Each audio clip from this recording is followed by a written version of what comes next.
what you are blending? Yeah, today we are blending garlic and ginger. It's called oil. We are now working on our salad. Don't miss out this Saturday on What's in Your Kitchen.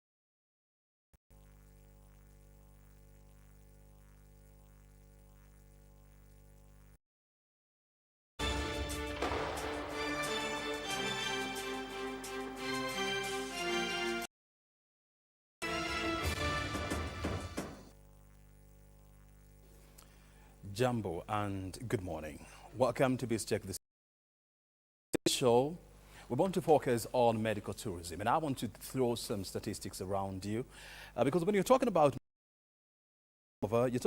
an industry that is valued at about 50 billion shillings, 50 billion US dollars. I got it wrong.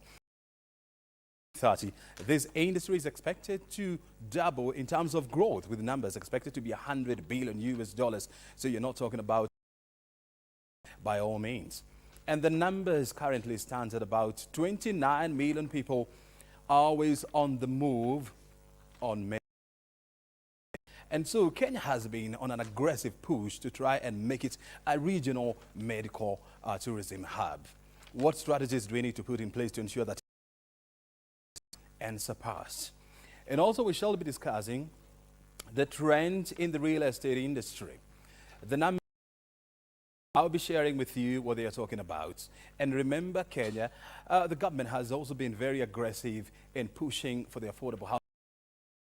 What you forget is that the affordable housing agenda is not a Kenya Kwanza administration agenda. No. It is a party agenda, which was crafted back in 2008. I'll be telling you more about these. And of course, remember, the Constitution also talks about, affordable and accessible housing rights for all Kenyans. These are the topics that we shall be discussing here. And remember, ground, they are tracking what's happening, and we shall be crossing over just to get a glimpse of what's happening in the county around you. My name is sure that I mean business when you see me, because this is BizCheck, and I have my team of experts in the studio. Who am I talking about? He's General Manager, Managed Medicare. He's joining us on the show. Thank you very much indeed, Martin, for your time. Edwin, for your time. Edwin, we have Dr. Ernest Mureithi. He's a head of doctors at Car. Thank you very much, Dr. for your time. Thank you. You're not on strike? No. Not at all. You on strike? Your colleagues are on strike. Think about that because we are in the private sector. So fantastic. Yes. I want to start here with Kigode. I mean, you've been in the medical field, and especially more in for the longest time. When we talk about medical tourism, what exactly are we talking about? Okay, would be considered as an opportunity where somebody or a patient who desires medical attention chooses to travel. Attention, mostly driven by specialized care or the desire to get better outcomes. Yes. Do they choose to travel, or they in the words of medical tourism, you would consider that they choose to travel, but when you look at the broader sense of medical tourism, that force people to travel to get medical attention. Yes. I still want to pick your brain on that issue. I mean, you have a situation whereby, expertise that you need is not available in your country, and therefore the only way you can access this is by traveling. Medical tourism, when you're forced by circumstances. I would say that that would then be medical for specialized treatment, but not very much in the sense of medical tourism. But the broader word tourism or medical, both those that are going out voluntarily to seek medical care or medical checkups, but as well those who are also forced by circumstances to go and get medical attention elsewhere. Yeah. I want to hear this from Dr. Ernest. I mean, the field of medical tourism, and Kenya has been, has been on a campaign to try and market the country as a medical tourism hub. Of specialization, do we see a lot of patients coming in from into the country for? Thanks a lot. I think I'd like to begin by saying is already a center of medical tourism, because medical tourism is a term that is to refer to the pursuit of medical services, usually specialized care. We sometimes see people, some people come to Kenya from another country to pursue wellness checks, but most of the time it is the pursuit of specialized that drives people into what we loosely call medical tourism. And so it is understood that specialties are oftentimes not available in their home countries, like cardiology, or pediatrics, and other specializations like women's health, or subspecializations where they come for specific surgery, intestinal surgery, and across the board. So it's not limited to a few specialties. It's usually when that's in their home country, then they pursue that specialty in another country, which is what we often see at current hospital, and I'm sure in well. Now, the connotation of tourism means that when done with medical care, where they will not just come to current hospital, for example, and go back home, but there will be an amount of tourism before they return back to their home country, either them as a patient, and if they are not able to, probably their relatives who often come along with them.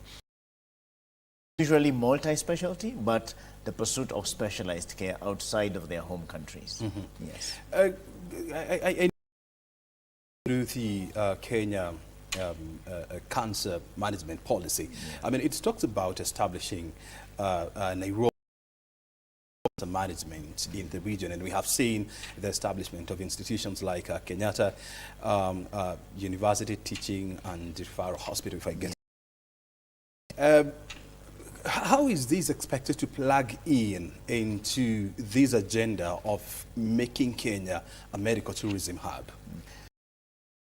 It's all about centers of excellence.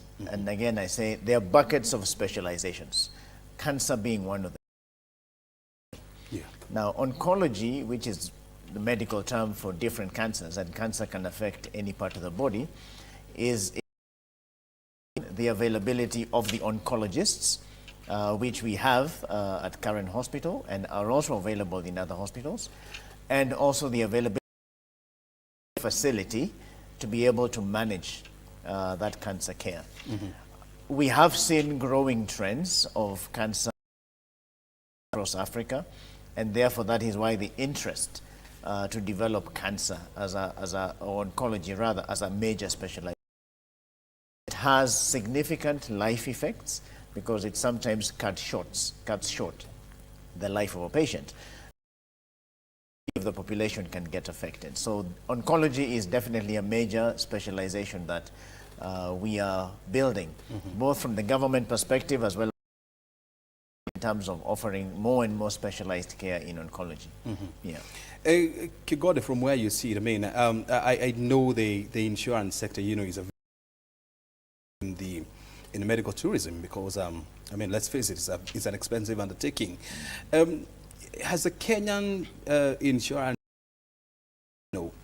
managed to plug into the growing medical tourism? Right. The sector has been able to respond to the growing need for medical tourism.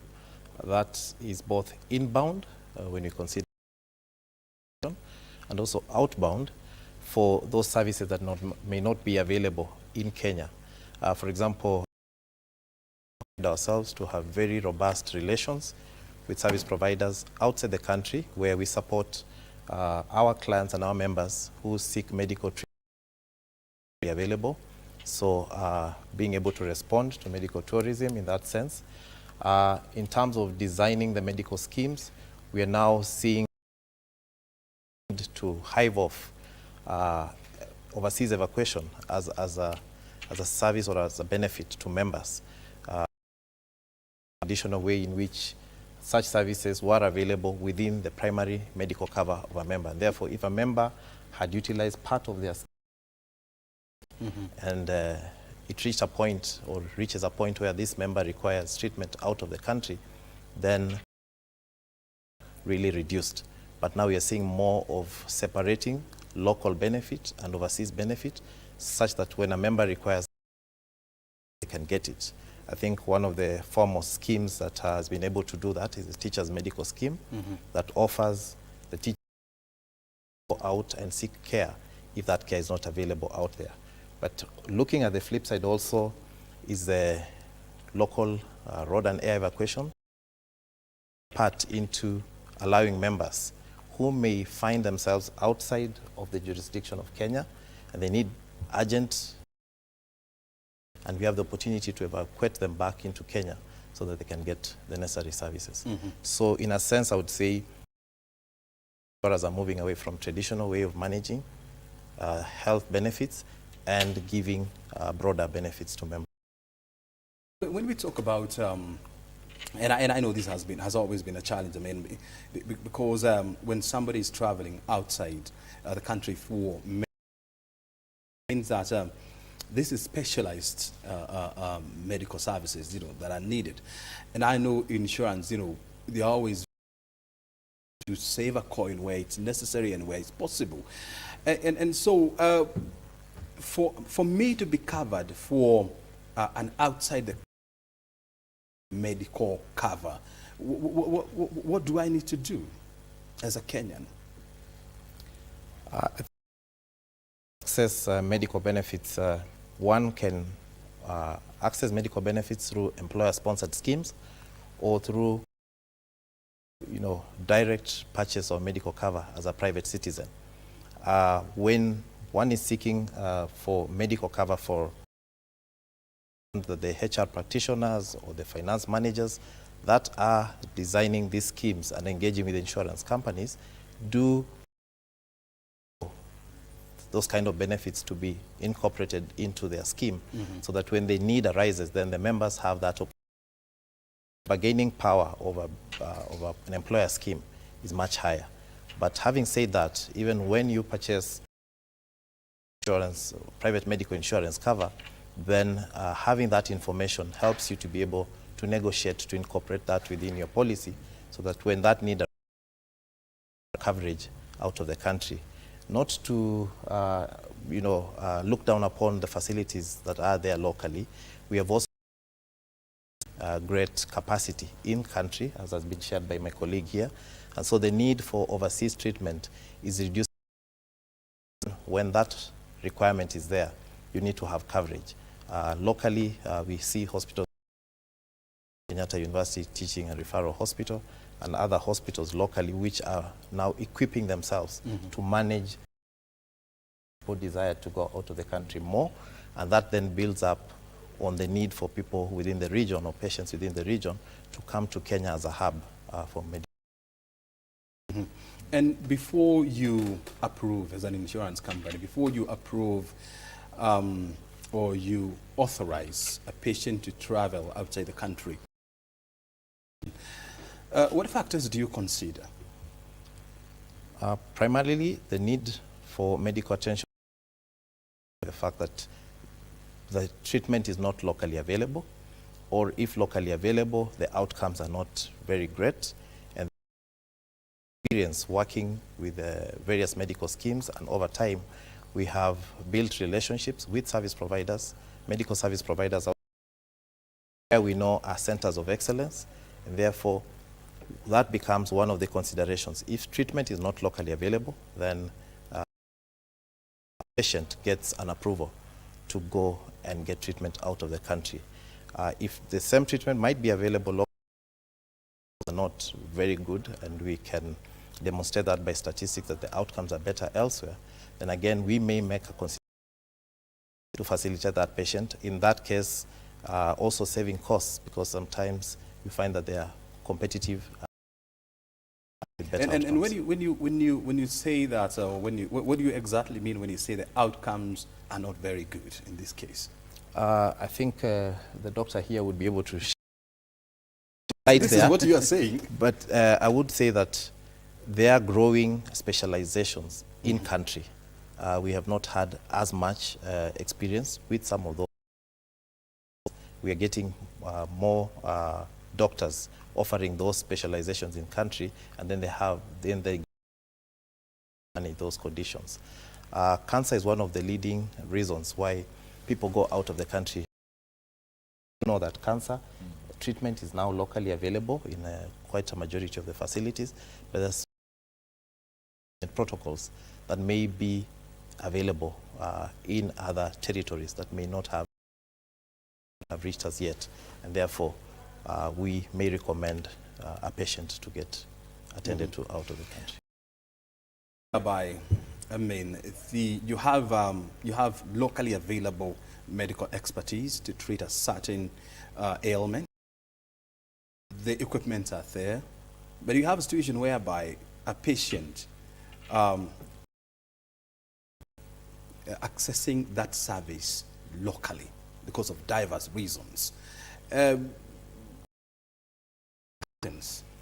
It's important also to note that we play a critical role in ensuring that our medical capacity locally, and so we respond to the need for people to get medical treatment, also develop the expertise.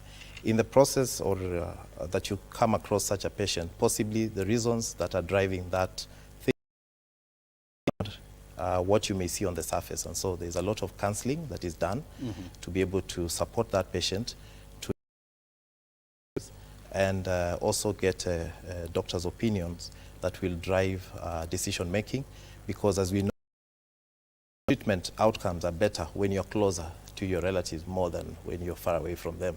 So some of those reasons, attention of such members, and we've seen people who have taken the decision to still locally, as much as they possibly had different opinions. I want to bring on,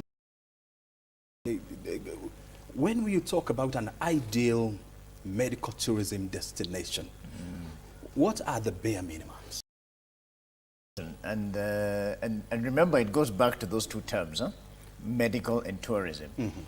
When it comes to looking at outcomes, for doctors and hospitals, we are all about outcomes. The patient and has to go back to their normal life. That is the ultimate outcome. Because if they don't resume their normal life, then we call that an inadequate outcome. So on the medical side, outcome, the patient has to get well. Then on top of that, it is the desire, for example, if when a patient does get well, that they also get to support the tourism in the nation, rather than being discharged from hospital today and you're on a flight back home tomorrow.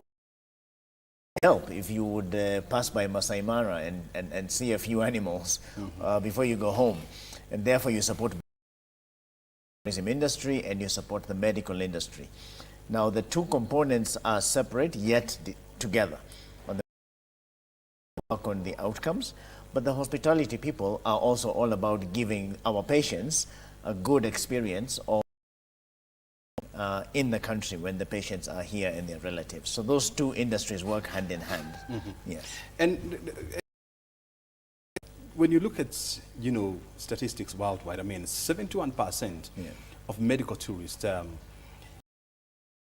open heart surgery.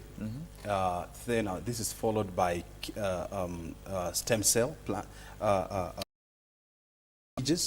then you have kidney transplant and so much. And when you look at, medical tourist care, drive them to this country? That's a good question. It's more.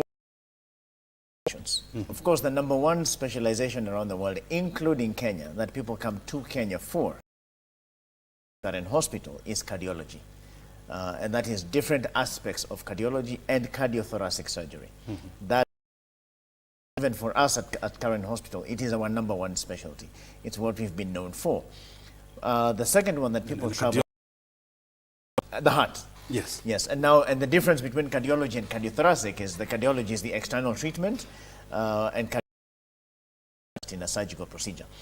But those two become the main drivers of medical tourism. Brings a lot of medical tourists to Kenya and even to current hospital is oncology. And I did mention that. And so a lot of cases do come from abroad. The third one is orthopedics. People From come abroad. Outside Kenya. It doesn't have to be Norway. It could be Burundi. It could be. I mean, majority of tourists who come to Kenya are actually from Africa. But we do have also patients from the Western countries come well. And he says we also have outbound patients who leave Kenya and go for care elsewhere. Specializations of cardiology, cardiothoracic, oncology, orthopedics, those are the main drivers. We, especially pediatric cardiology, interventional pediatric, for example, born with defects in the heart. Which again is another specialization we do quite well at current hospital. That also drives parents a lot to come out if those services are not available. Sometimes, like you said, the services may be available in their home countries, but they still make a choice outside the borders and come to Kenya for the service. And usually that is driven by one, there may be a relationship with a certain doctor. The patient and the family may be pursuing a specific doctor, where they know this particular doctor has more years of experience. I may have a cardiologist in my home country, but I would like to go to a cardiologist in Kenya. Those are voluntary choices that are made. But that whole concept brings a lot of benefit to the country that is hosting the patient, because we hospital, but even as a country from multiple industries. And when you talk about building a strong medical tourism, question of one hospital. No. It is a question of a well-supported industry, whereby services is not available at current hospital. I can access the same at Kenyatta National Hospital. Yes. If Kenyatta National Hospital is not offering MP Shah or Aga Khan Hospital. And so, as an industry, do you have a platform where all of you converge to see how you can strengthen these sectors of tourism and medical? Yes, definitely. Hospitals do work together. We exchange patients, we exchange services, we exchange doctors. And to give you an example, one of the specializations that we at current hospital offer that other hospitals don't offer is a procedure called ECMO, extracorporeal membrane oxygenation, which is oxygenation of the blood outside the body. Now we another hospital and then send the patient back to that hospital. Similarly, in That return, sounds like it's very complicated. it's a very complicated procedure. Because I can even Please to say it again. It's ECMO, ECMO, extracorporeal membrane oxygenation. Okay. And it's a process that we do, and other hospitals may also have other complex procedures. Basis, we work together hospital to hospital based on the capacity of each. And we exchange patients, both who locally based and also those who come from other countries. We also deal very closely. At the end of the day, we are governed by the Ministry of Health, and they support all hospitals, not just in charge particular of one. policy and They also support on a daily basis. If we need, for example, to get certain specializations from in that initiative, so they are also a partner in how we develop the hospitals, because every Each hospital tries its best to improve the specializations because it keeps changing. Remember, medical is stay the same. The way we used to do an open heart surgery 10, 20 years ago is not the same It's today. very different. It's very different. The equipment, the same equipment now. The technology keeps changing, so you have to keep upgrading your equipment. The doctors have to keep going back to school and more newer methods of training. So it's a constant growth process, but a very collaborative process. But behind that is then the payer. In fact, we were discussing before the meeting about how hospitals and payers. Minet is a very close partner to current hospital, and we serve their clients significantly. And many of these decisions to send patients for medical function between the payer and the insurer and the hospital. Yeah, so it's a very collaborative ecosystem. Kenyan medical landscape. I mean, and granted, I mean, medical equipment are very expensive. Yes. You know, I saw one of the hospitals in Kenya, I mean, advertising that they have, I don't know what it is, a CT scan or, and they were talking about one system costing about R1 billion shillings. And I was like, whoa, that's very expensive. Yeah. And for example, the availability of specialized equipment in this country, would you say that we have all the necessary for diseases? I would not use the word all for all, because remember, medicine is very wide. It is very difficult equipment to cater to every single type of illness. Even for any country in the world? For any country in the world. The rich nations, it's just a few hospitals, for example. You wouldn't go to a very rich nation and find every hospital having every equipment. Equipment are expensive.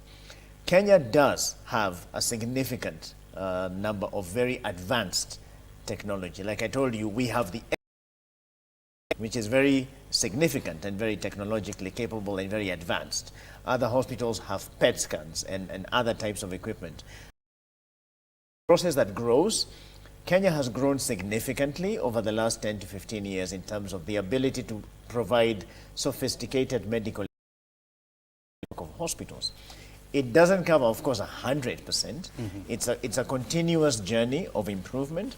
Even us as current over the next 5 years to introduce more and more equipment. Even the ones we are currently using are also changing.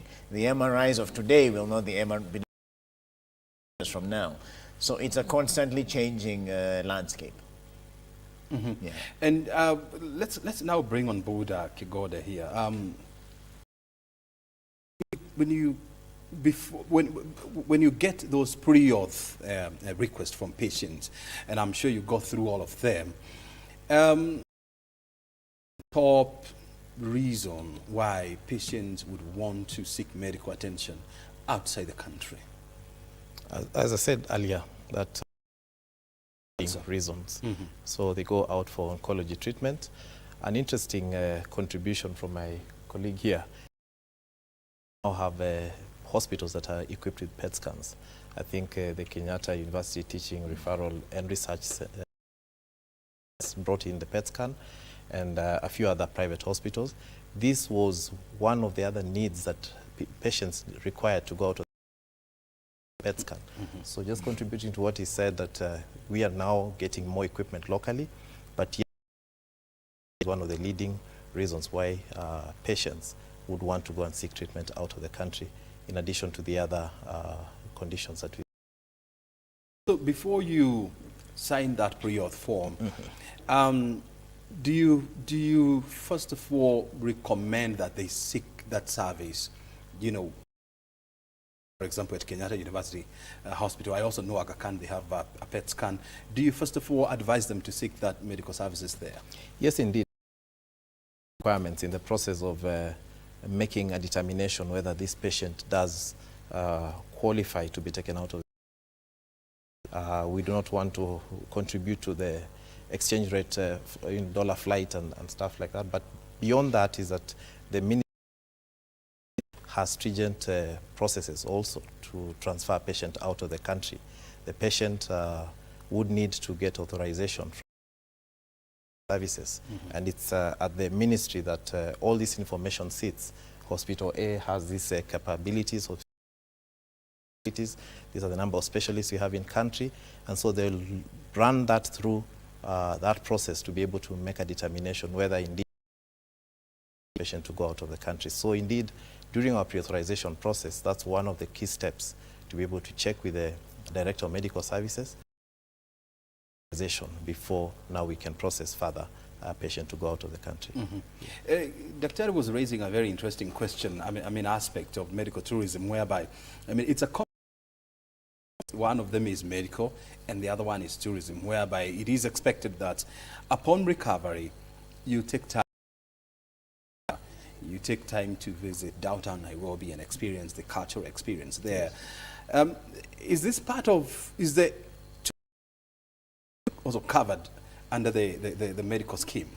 I think tourism becomes a matter of choice, that if it's enough now to take a walk downtown and do some shopping or buy some curios or visit the national park, or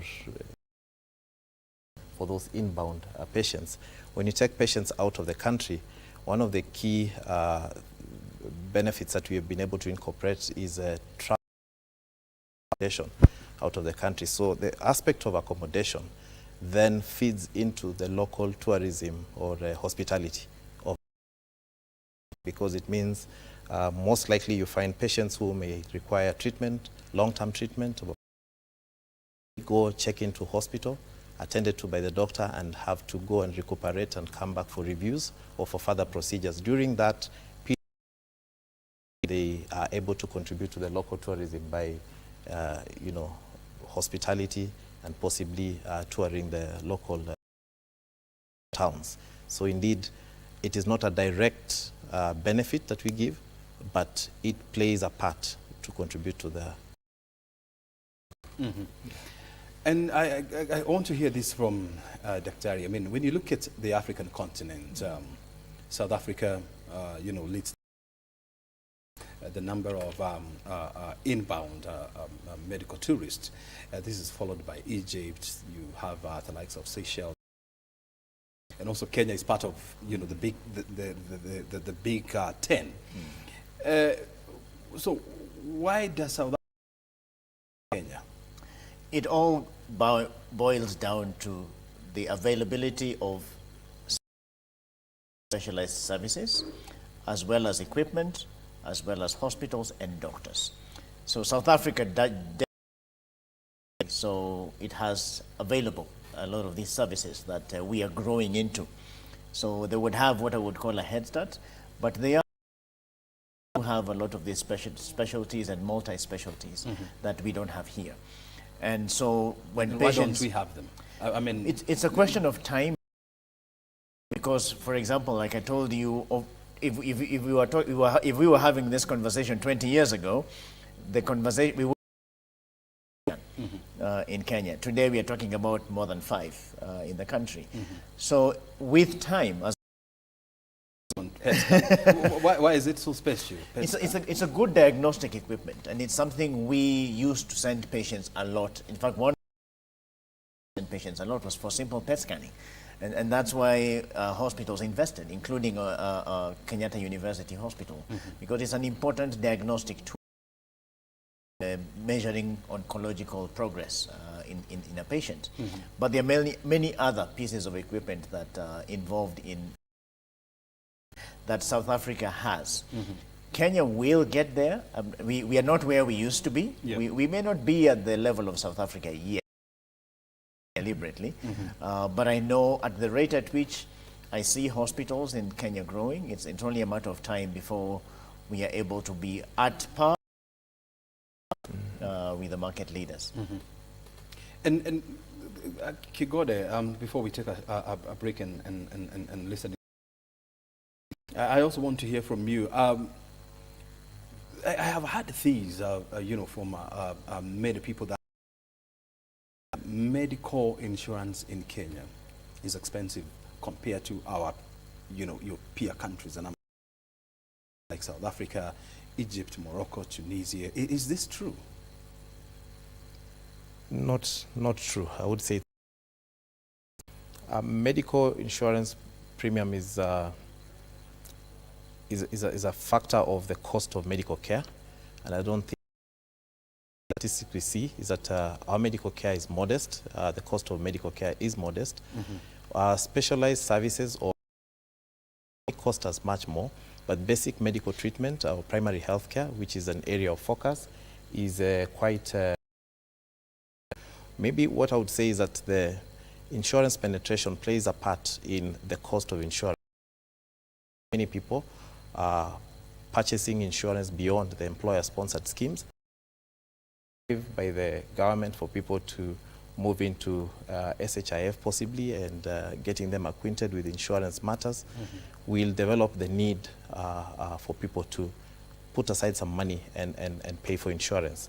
So in a nutshell, are quite competitive, and the second factor is that the insurance rate of cover that one is purchasing. So if we took a benchmark between South Africa and Kenya, I think we do. South Africa actually has slightly higher rates, maybe driven by the fact of the medical services that their country. Very well. Yes. I mean, if you're just joining us, we are having a very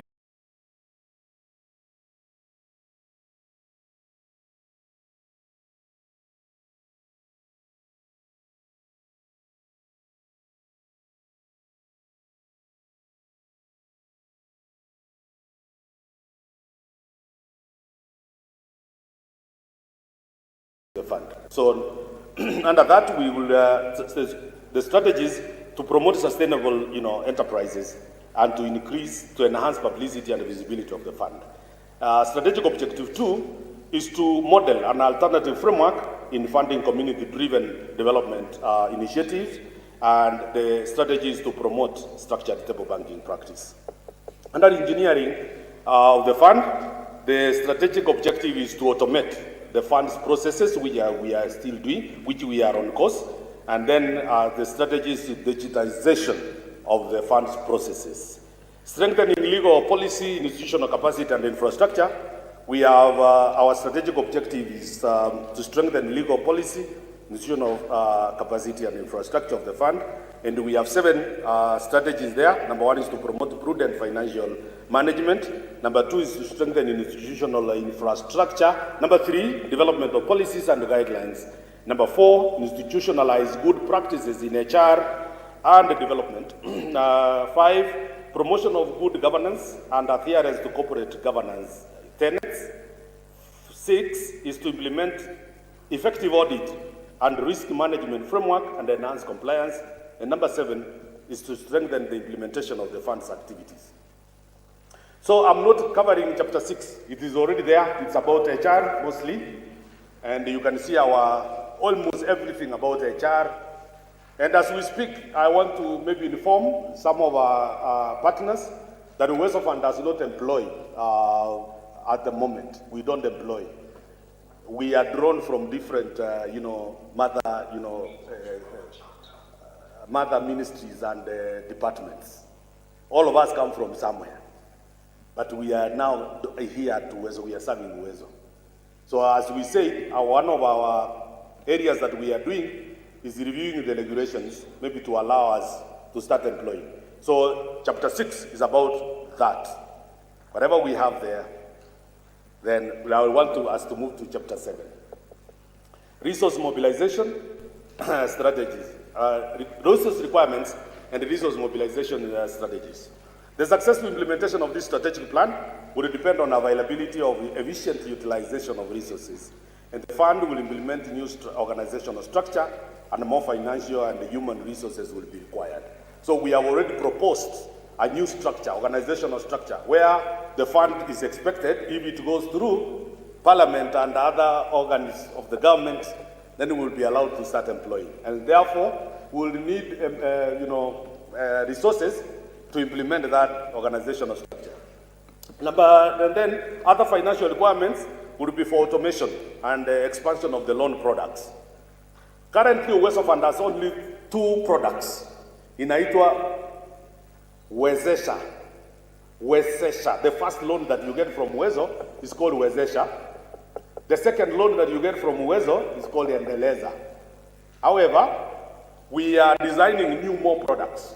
We have proposed a new product that is based on the value chains. And the Wezo Fund is having 6 value chains that we have identified. And as we speak today, I'll inform you that we have already developed a tool for mapping strategic value chain ecological zones in this country. And then we will go further and now map the actors of the value chains. And the value chains that we are interested, that we have mapped are dairy and dairy products, edible oils.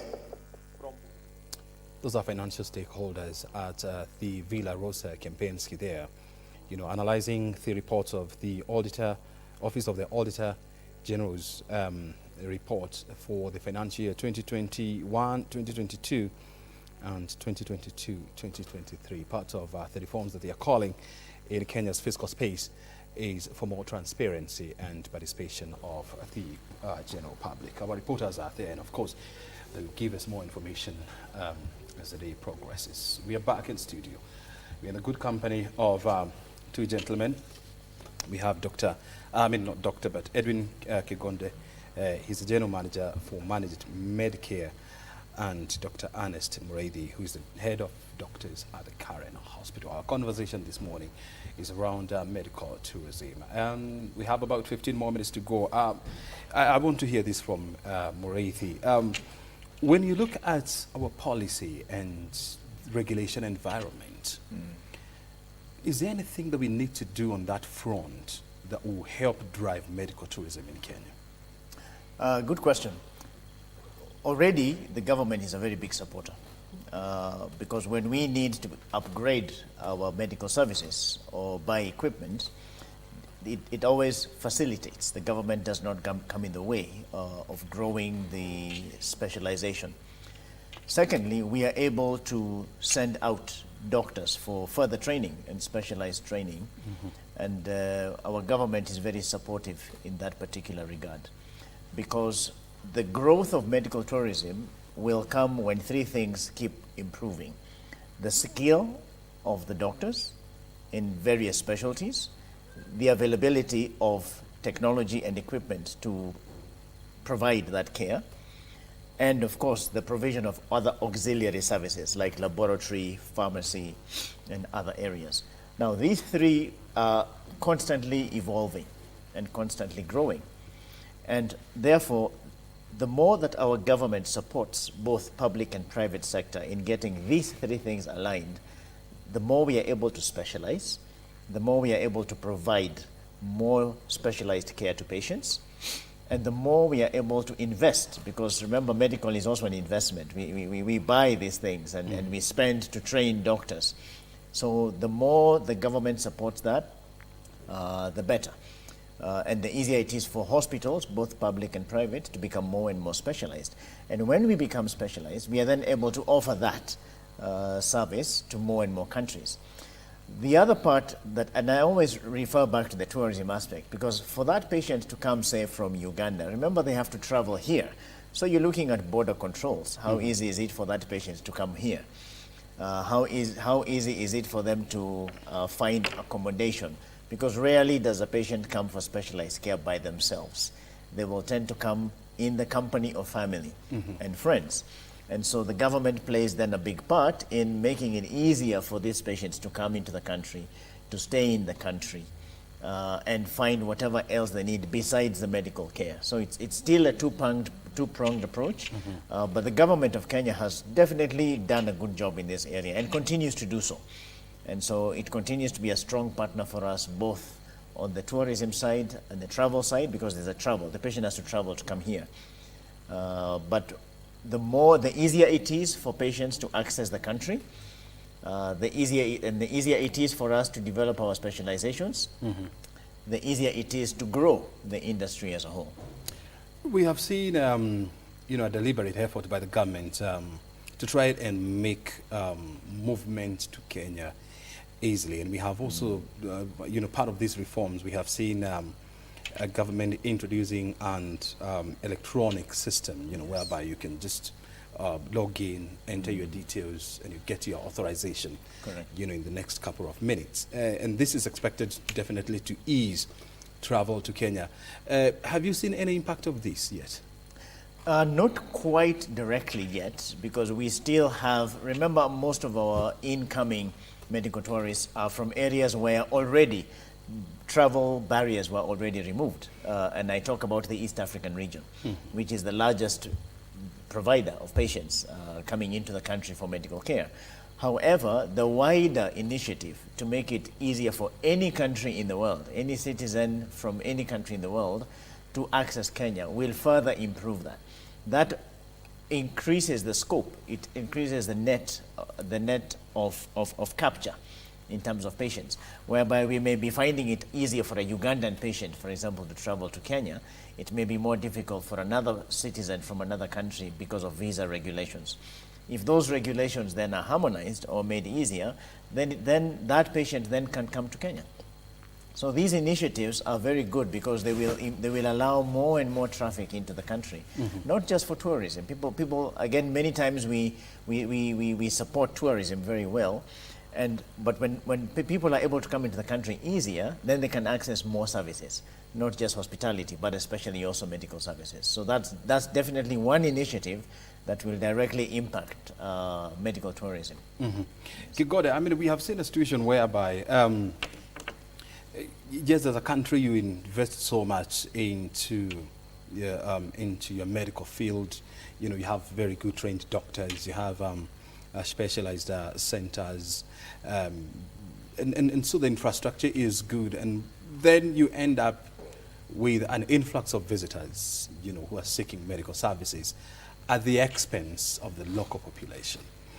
Are there any safeguards that needs to be put in place so that we ensure that even as we attract more visitors from outside our boundaries, then we also do not neglect the locals who cannot afford to pay top dollar for medical services? Yes, indeed. The first primary safeguard is that any visitor that is coming into the country needs to demonstrate that they have a medical cover. This is a requirement that we see as visitors travel out of Kenya to other countries. When you visit the other countries in Europe or in the Americas, you're required to demonstrate that you have a medical cover so that you do not burden the citizens of that country with your medical expenses. And so that is one of the safeguards that is readily available, where we can then require that whoever travels into the country demonstrates having a medical insurance cover from their country that extends to this country, or that they purchase a local cover that then can facilitate them while in the country should there be need for medical attention. And therefore it means when medical bills arise, then they have a cover that will be able to take care of that and not then strain the taxpayer to meet their medical expenses. Yeah. And what trends are likely to drive medical tourism in Kenya in the next 5 years, when you look into the horizon? I think one of the things that we see a great number of times is that we have interactions with medical insurance providers, with the medical service providers. These are hospitals and clinics and medical centers.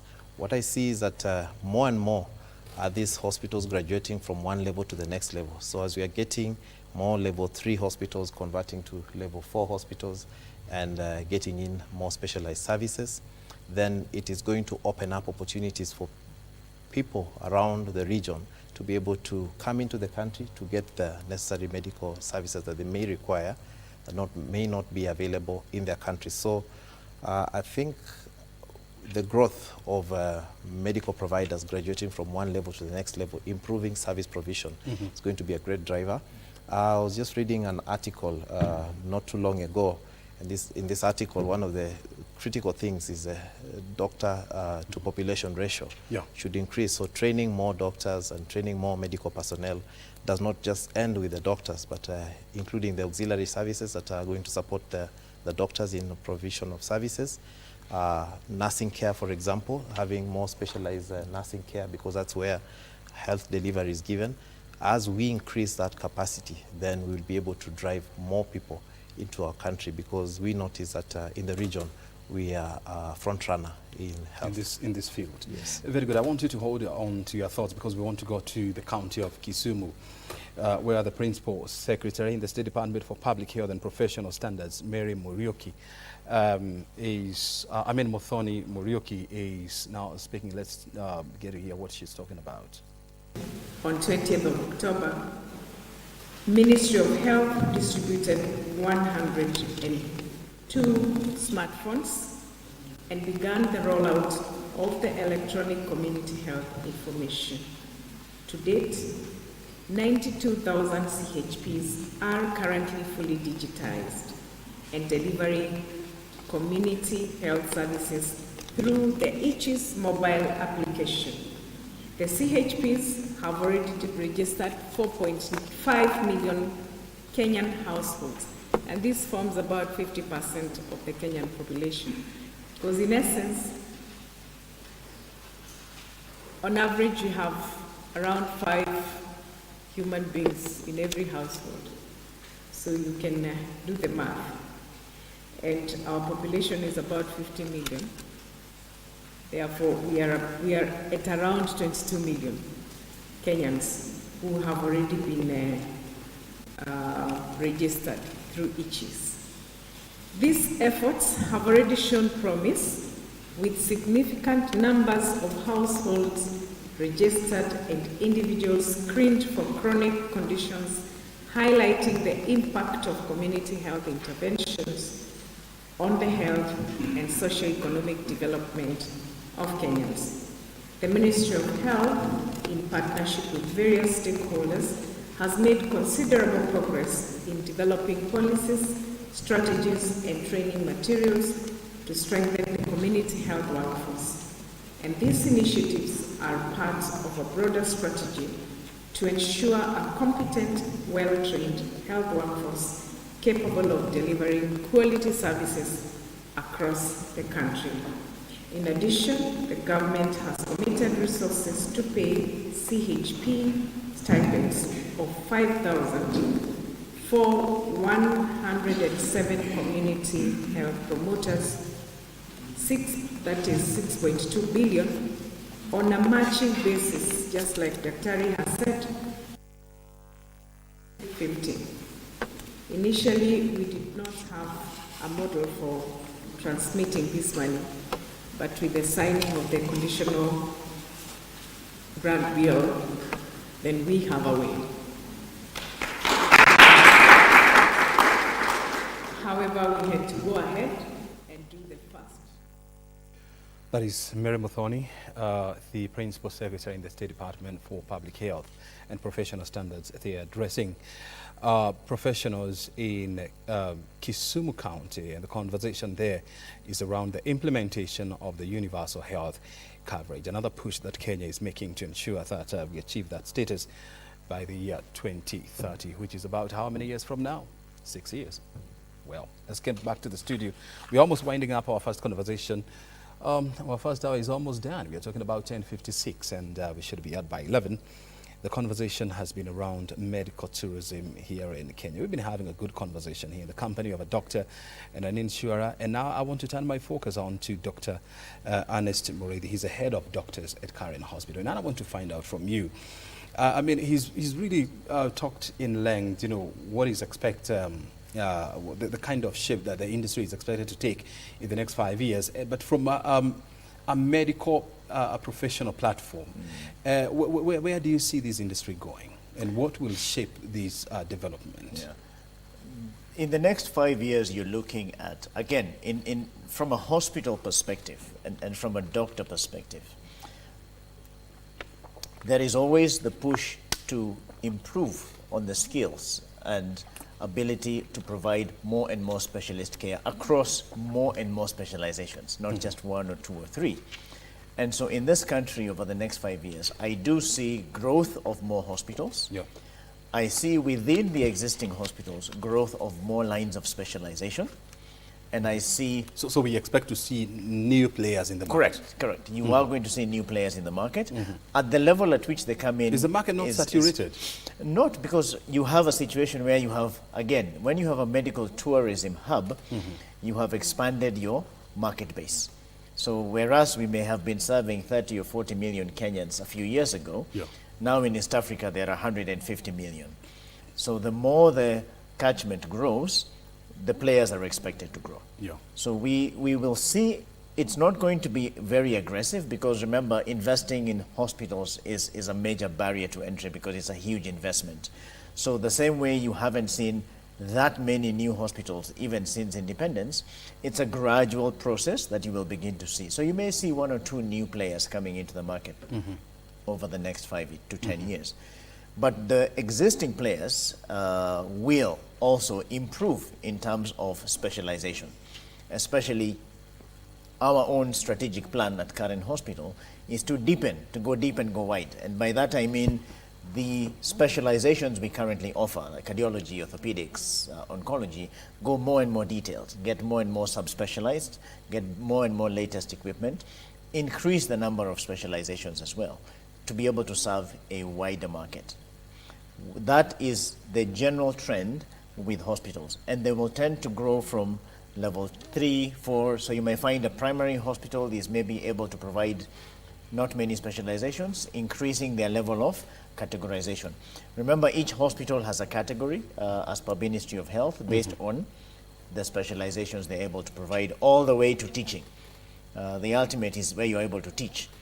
And that becomes now quite a specialized hospital. Very good. Of which we are in. So you will see more and more. So we'll see more specializations, but you will see more visitors because of these initiatives to bring in more tourists. So we expect growth in medical tourism over the next 5 years. Very good. And we hope that you know, all the local players, you know, will be up to the challenge, and of course grow with the time. Yes. Gentlemen, your time is is highly appreciated, because we have come to the end of this conversation at exactly 10:59.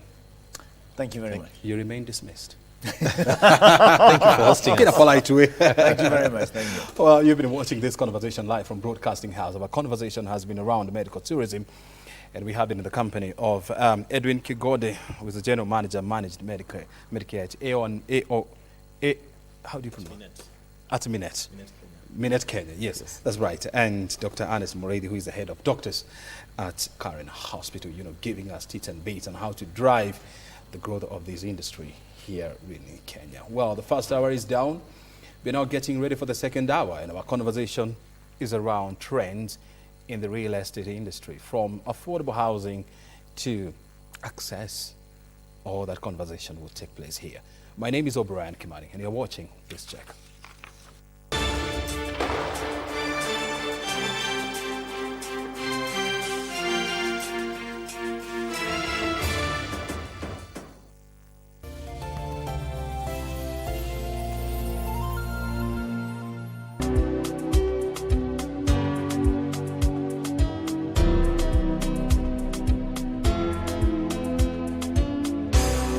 Kenya Broadcasting Corporation is Kenya's most trusted news and entertainment brand. Grow your business, acquire more clients, and reach new, diverse audiences by advertising with us. We connect brands to audiences that matter, driving results for brands and enhancing your current marketing strategies. We have packages for all needs, and no product is too small for us. Contact us today and capitalize on our combined power of radio, TV, and digital platforms. KBC, connecting Kenyans.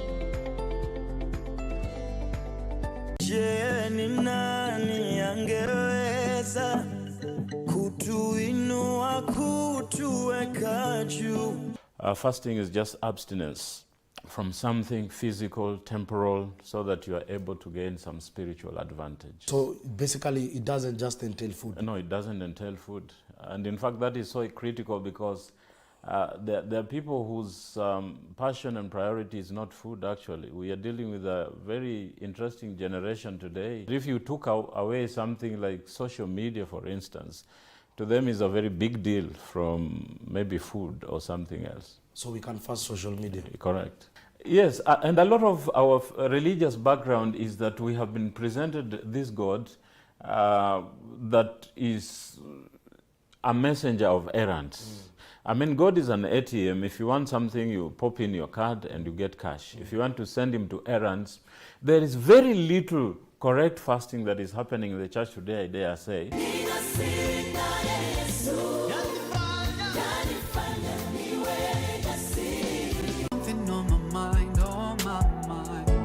I just can't get it right, can't get it right.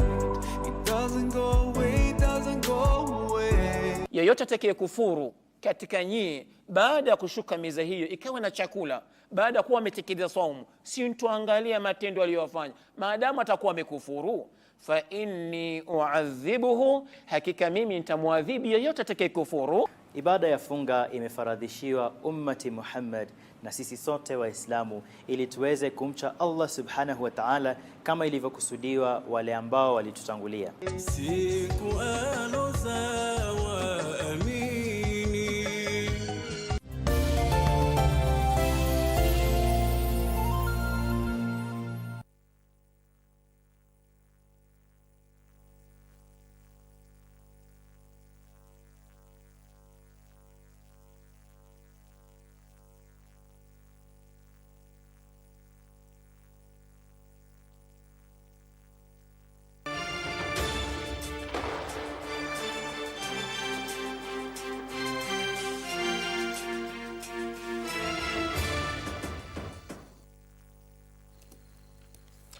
Well, live from Broadcasting House here in Nairobi, you're watching Biz Check with me, O'Brien Kimani.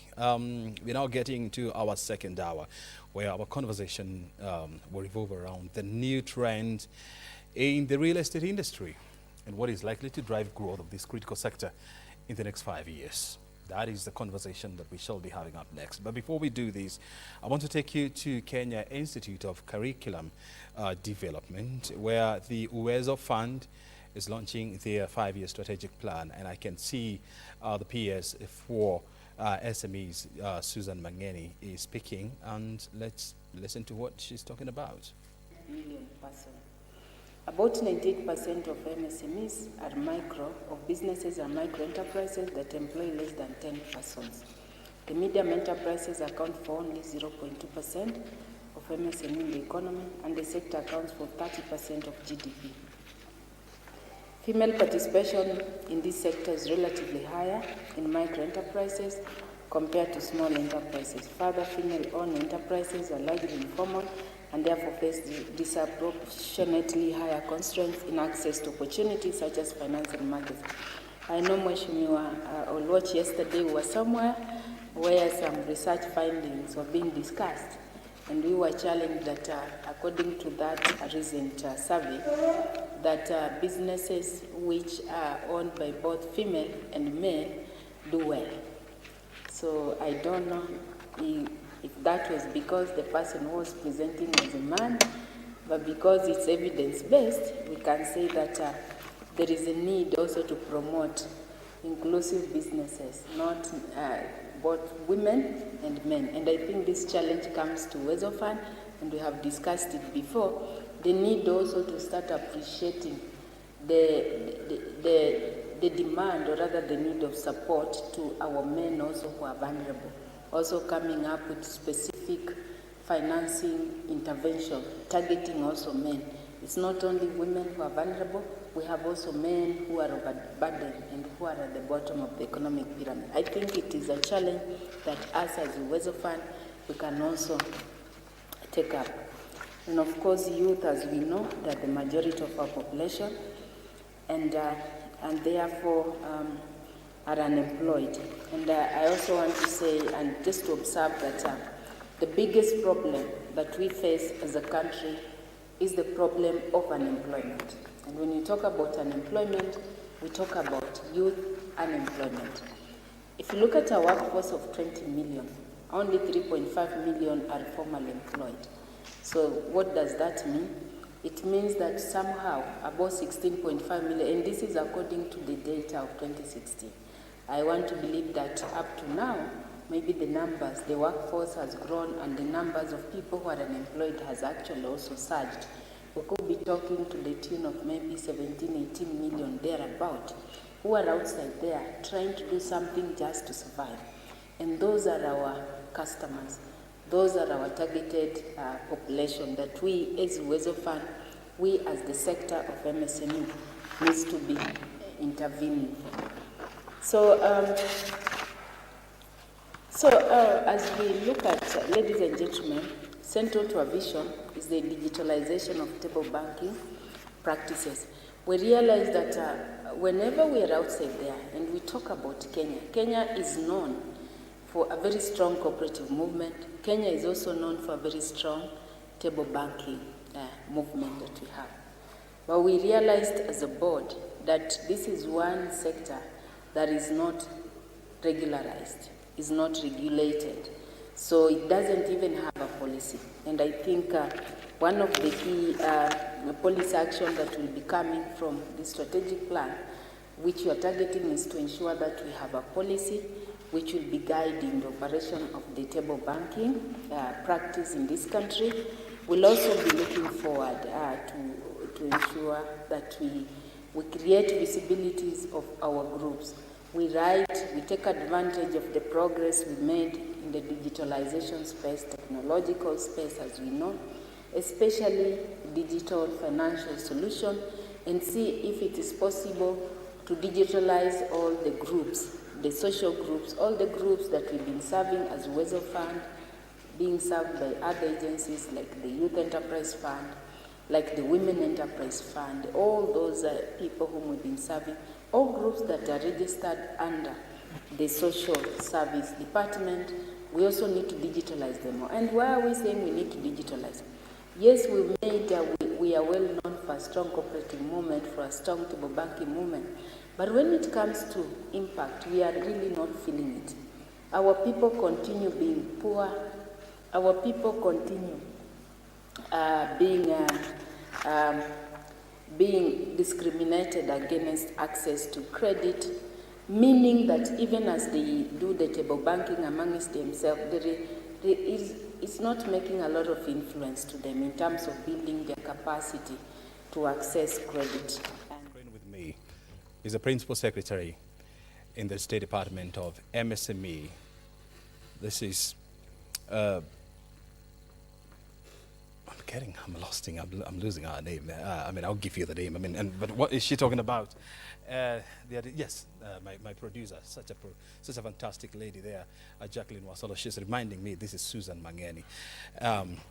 She's talking about the Uwezo Fund, and this is on the occasion to launch the 5-year strategic plan of this important fund, and she's bringing in the aspect of proper management and, of course, gender inclusivity in the management of this fund. Susan Mangeni is the PS in the State Department for SMEs there. She's on your screen. Now we want to take you to the National Assembly, where the Committee on Defense and Foreign Relations is vetting nominees for various ambassadorial posts. So we just want to take you there and just get to have a hint of what is being discussed there, and then we shall be back in the studio with a conversation around the real estate industry.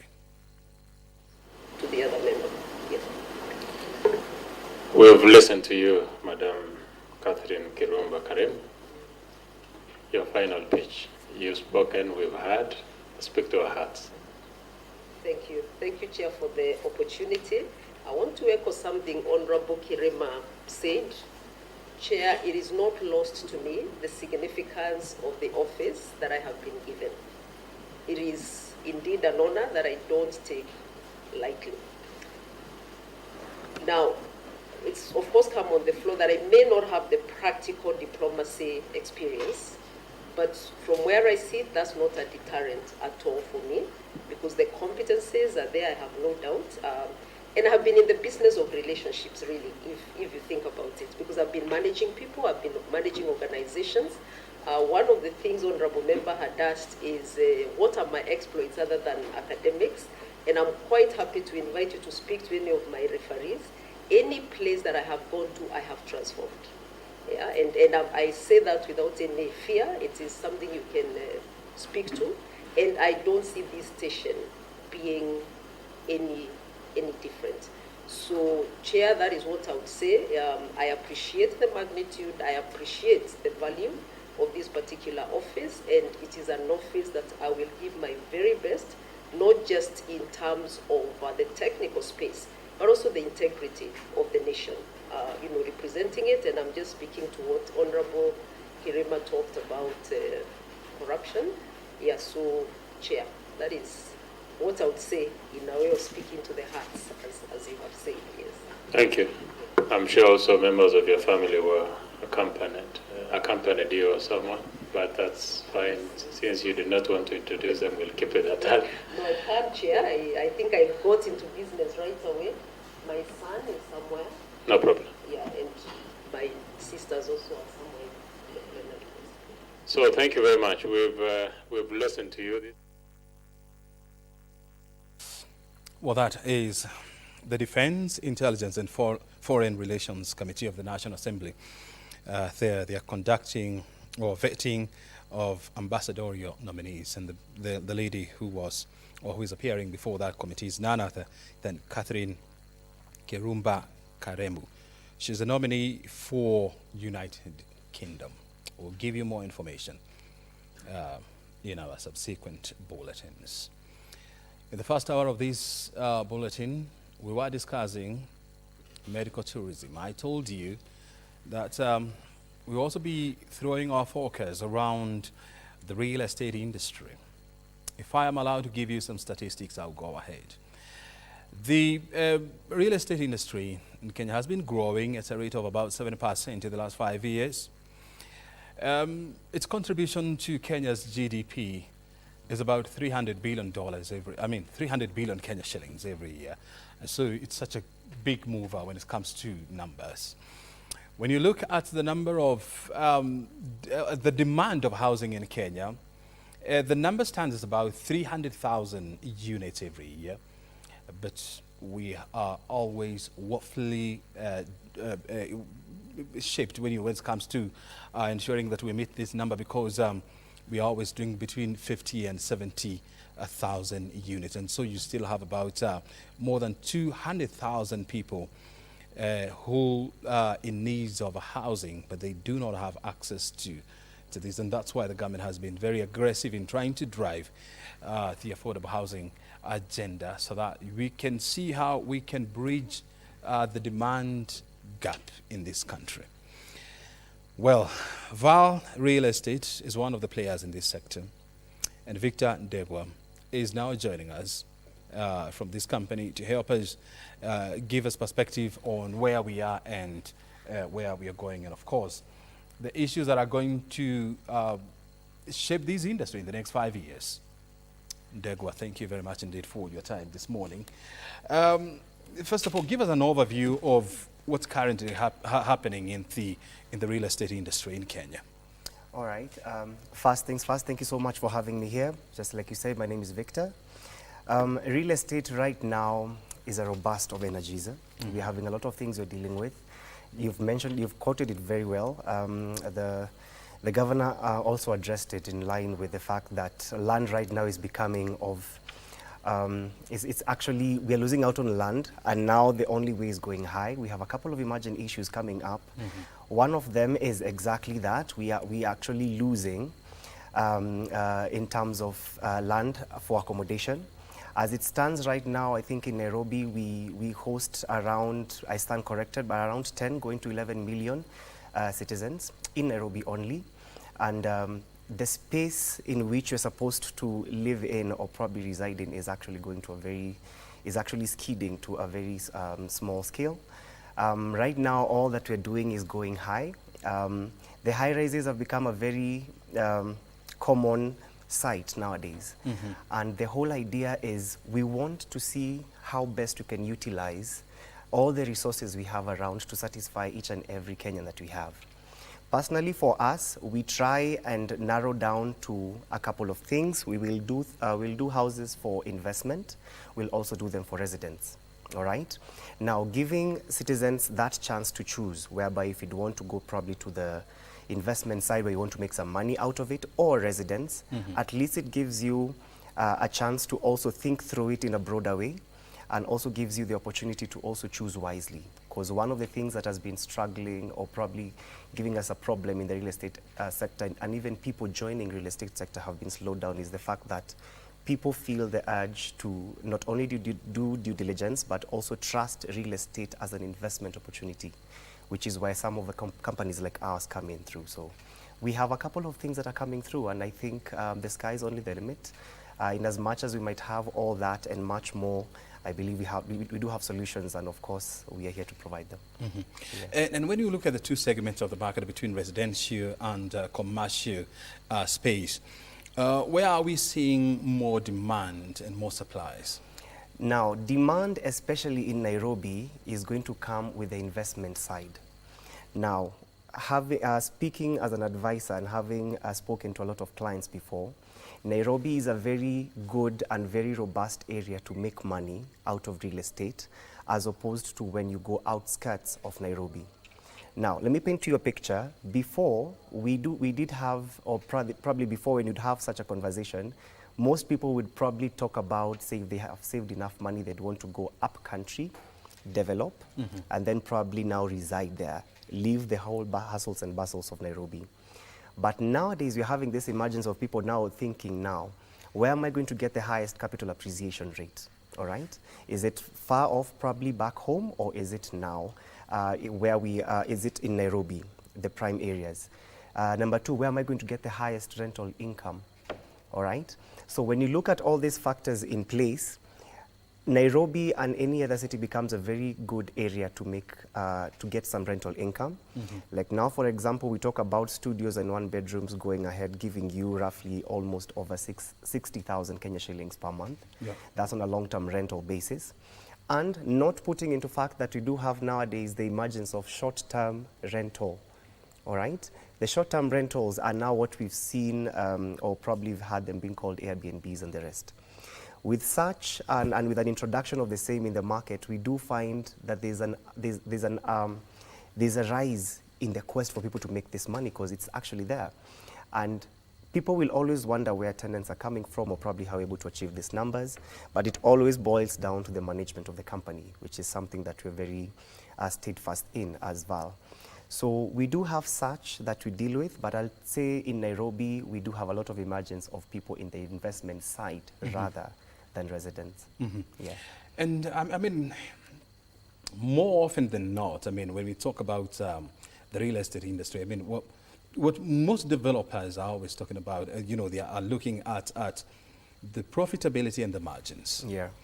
At what point do we now need to focus on the moral obligation of housing Kenyans? And what I'm talking about is ensuring that you provide a roof for Kenyans. Correct. At the lowest profit margins possible. Well, for the lowest profit margins, especially in Nairobi, sometimes we will always advise our clients to also be a bit more ambitious. Now, I want to shift your perspective to this way. When you talk about the moral stature of tenants, it's very hard to control every single person living in every single roof that we try to provide as a solution. But now, what companies like ours are doing, we offer management. We are going to come here and give you, not only are we giving you a roof over your head and also for your family, but we'll also go a step further and present ourselves present in every project that we do, so that we are able to monitor and now do all these things, probably cover this whole area for the morality and all these other things that institute you living comfortably in your house. Because it's going to be hard for you to do that, we will do that on your behalf. It's an emerging trend again from most developers, because you'll find developers like us as well. We do have management and letting services that we offer to all our landlords. So what does that mean? At the event that you buy or you do get a home as yourself and you decide to reside in it, Val, as the company that sold you the house and also as a manager, is going to be present. In case there's anything that needs to be sorted there, we are going to be first hand. The other thing we will find that is very nice is very many people often fear real estate because of the same things. Where do I get a tenant? How am I going to start looking for them? Who is going to control their movements in and out? How am I supposed to be safe knowing that my things are out there and I'm not there with them? So answering such questions gives us some bit of a satisfaction and fulfillment when you're delivering these solutions, because you tend to put a smile on each and every person's face in that family, knowing that they can sleep comfortably and they can still at the same time live in the best choice or probably location of preference that they would want. So it usually comes, it's a merge. You have to work with both scenarios. We don't have anywhere where we would say there is perfect real estate. Of course, just like any other industry, we have to work with what we have. The resources that are presented to us, we will try and distribute them accordingly to each and every person so that everybody remains satisfied. So sometimes we will try, sometimes we will achieve, sometimes we will ask for your help, give us opinions, give us feedback and whatnot. So, yeah. When you look at the rate of urbanization here in Kenya, I mean, it has been growing at a rate of 5%, and you have about 30% of the Kenyan population living in urban areas. And so you expect demand to keep on growing, and more so in the urban areas. And we have seen a lot of concentration in and around Nairobi County. Correct. And Kiambu County, Kajiado, as well as Machakos. Where do you see the next area of focus when it comes to urbanization and residential development coming in the next 5 years? That's a very interesting question, because it was part of a discussion we had not a few days ago. And to be honest, the answer to that is it will always be dependent. It will always be dependent on a number of factors. Number one, just like the first question you asked me, whether people will prefer a location for residence or investment. We will need to see what kind of investors are coming in, what the area is ready to offer, if it has enough amenities, if it has enough resources to offer its citizens that are going to be occupying there. Right now, as we stand, there is still a lot of room for improvement in Nairobi. It's the fastest rising, yes, but there's still a lot of room. We have been graced to have very good land area in Kenya, and I think in most of Africa. So we do have a lot of space that we need to utilize. The question actually is how beneficial is the utilization going to be for every person, because we still have a couple of people where we have a couple of tenants or landlords that are going to be presented with the best area for investment or probably to utilize in the best way, but they will still choose not to. All right? Sometimes we do have such cases, and we try as much as possible to mitigate them by advising and creating more awareness about real estate and such things. So right now, to be honest, it's very, very dependent. People right now, we are seeing a surge of people trying to go probably to more of the central region rather than stick to Nairobi. And at the same time, we're having a lot of people, and also from outside Nairobi and also outside Kenya, choosing Nairobi as their place of residence, as their desired place of residence. We will have a lot of tenants probably as non-citizens. Also, we've had the privilege of also working with them. And right now, it is very, very dependent. The waters of real estate are very well, they're very good right now to work with. But at the same time, you also have to come with an edge of learnedness to it, because you need to be able to gauge whichever area is going to give you more and probably optimum resource that is going to be beneficial for you. I might stage you in Kiambu, but the weather probably there, or probably in line with what that you like, the economic activity you like to do doesn't favor that area. I might place you in Nairobi, and it's quite busy for you.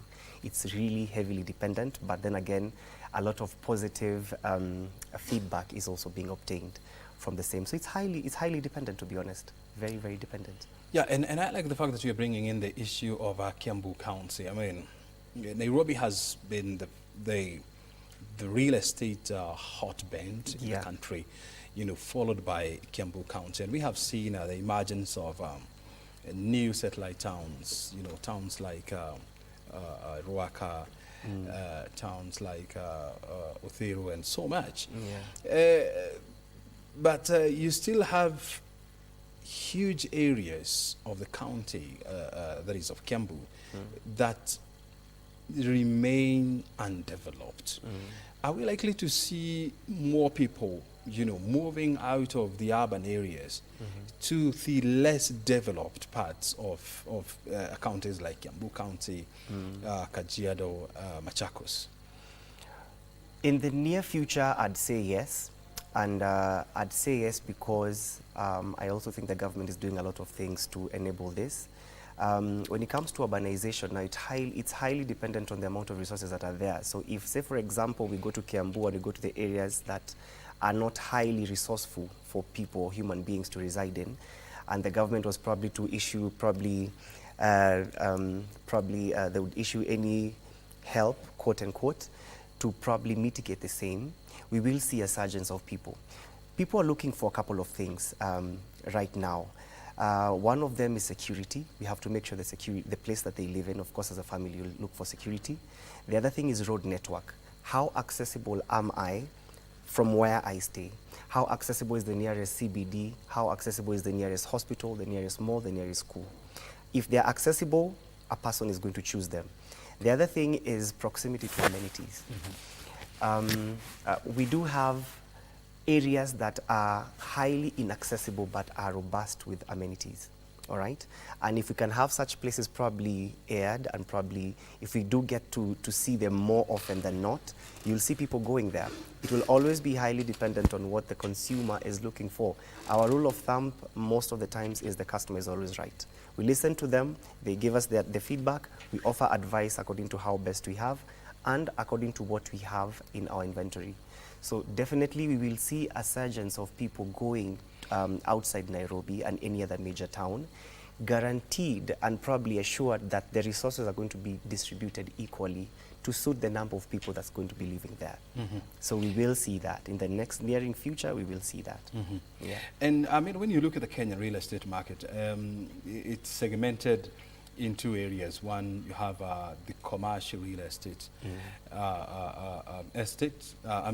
commercial real estate and the residential real estate, whereby the residential real estate, dominate this market in real monetary terms. And you're looking at a market that is valued at more than 670 billion Kenya shillings, whereby the residential, they're almost 602. Why then do we still have a challenge, in putting enough office space in the market, despite the fact that there is a huge demand for this? That's a very interesting question also, because most of what we encounter, like now for myself, of course, we'll deal, just like you said, we'll deal with residentials. But when it comes to the commercial spaces, the demand usually, I'd call it fluctuative, because then again, like now, for example, in Nairobi, we have a lot of office space, and a lot of it has been occupied. But then again, on the other flip side, a lot of them have not been occupied. And we are looking at probably reasons to probably talk about, the reasons that would get to that would be the capital appreciation. So for example, when you come to Nairobi, we stand at 10 to 15% per year.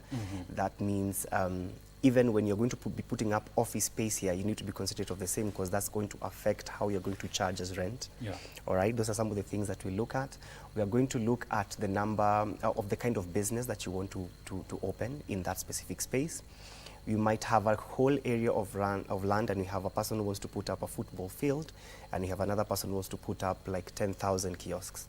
All right, all these things have to be put in perspective when you're talking about commercial space. Commercial space is very intricate when it comes to information. However, we will see a surge again in the same, because then again, our belief system from before was contributed to one of the reasons why people never used to engage in such things. We used to believe as a community and as a people that probably kiosks is the way to go. The people who are in urban areas were the ones who are used to seeing a lot of office spaces and all that. Even people opening office spaces was something that we started seeing very commonly, like say around 10, 15 years ago. It is not something that we lived with. So some of the common practices and beliefs when it comes to generating money are some of the things that you're going to overcome with time. When we give it time, of course, it is going to breed some results. But then again, it will also need the cooperation of the consumer. If, say, for example, we come to a place like this, let's say we are at the heart of Nairobi, and I'm going to be offering cleaning services. The consumers also at that point will also need to need the service that I'm offering. If I do that in a place that don't need such of a service, then I'm going to be complaining a lot, all right? Some of the things and the feedbacks we take, we usually do a lot of feasibility studies because it contributes to the feedback that guides us, that offers us the solutions that we offer to our consumers at the end of the day. Because at first, remember, it has to make sense to me before even I offer it as a solution to any other person. So we are having such scenarios because of our common beliefs. People didn't believe in office spaces now. They didn't believe them in office spaces more than they believe in them now. But then again, we have a lot of factors that are contributing to the same. And of course, when given time and we properly articulate them and we address them the proper way, we will see an increase in the same. So the commercial spaces are also going to be in high demand very, very soon, if not now. And the government has also been talking about building housing units that are affordable and accessible to people. And this is, when you're talking about affordable houses, you're talking about, a one-bedroom house going for between 700 and 1 million Kenya shillings, while a two-bedroom house will cost you between 1.5 to 2 M. But in the era of rising cost of building materials, and I'm talking about cement, I'm talking about steel, I'm talking about paint, I'm talking about labor, which forms about almost 40% of a building component. Are we likely to see the cost of houses really coming down anytime soon? You see, the answer to that is yes and no. Yes, because I'm very happy and privileged to be in a country where this is being championed by the government, all right? The government has in its place and in its authority the capability of putting in the necessary subsidies to enable such things to happen. Then again, of course, when you talk about that, we'll also talk about the consistency of the same. How durable is this solution to the masses? But then again, we will say no only probably, I'd say, if the government doesn't come in and step in as the way that it's doing. It might be a bit of a challenge because the economic status right now, and I've liked how you've quoted, like for each particular ingredient that we need to build a house, is really becoming expensive. And probably in the private sector, it may be a bit hard to cushion all this for the masses. We can always advise and offer solutions, but we might be compromised at some point. But then again, the fact that it's coming from government gives us a very huge, I'd call it an exponential potential. It's bound to blow up within any time, because just like you've said, you can imagine a one-bedroom going for less than 2 million Kenya shillings. That is really affordable if the Kenyans were advised on how properly to probably, work their finances up to get to that point. At this point, we talk about probably less than 5% of Kenyans owning homes. And I think that is the direction that we're trying to look forward to. But the fact that it's being championed by government is a good thing. For us as a company, we try by listening to the clients. When it comes to offering affordable housing, us in the private sector, we will look at it in a different perspective. I will try and offer solutions to my clients based on the capabilities that the company can go, the extent that the company can go. With the information that I've managed to amass till now, definitely there's a lot of room for improvement, and there's a lot of room for people to grow in. We'll talk about, say, the payment plans, we'll talk about the installment packages, we'll give offers, we'll give discounts. We're used to this kind of languages, just to provide solutions to each and every client that steps into the VAL offices. So without a shadow of a doubt, by the fact that it's being championed by government and not private entities, it's going to go far. it will go far. We will see a lot of people owning homes, which is the solution and the quest for most of us working in the real estate. We'll see a lot of people getting security for most of their families. We'll see a lot of children now happily going probably to schools, because where they are homes, we will have amenities, and they're going to come in due time, faster than not. So definitely the room for improvement when it comes to affordable housing is great. It's immensely great. We will see a lot of people own houses, and at the end of the day, we'll see a lot of people happy. So I'm happy when I see the government doing that. It is going to also enable me offer my solutions better, and the conversation a bit more juicy and sweeter when I'm speaking to my client. Yeah. And something else that has shaped the real estate industry in Kenya. I mean, when you look at the last 10, 15 years, I mean, developers have focused on the middle class, which is a very small component of the Kenyan population, and you're talking about less than 20% of Kenyans. They fall under that category. Yeah. And then you have the rich people who are between another 20 to 25%. And so you have the majority of Kenyans who will not be considered, who do not fall into those two classes, forming about 60% of the population.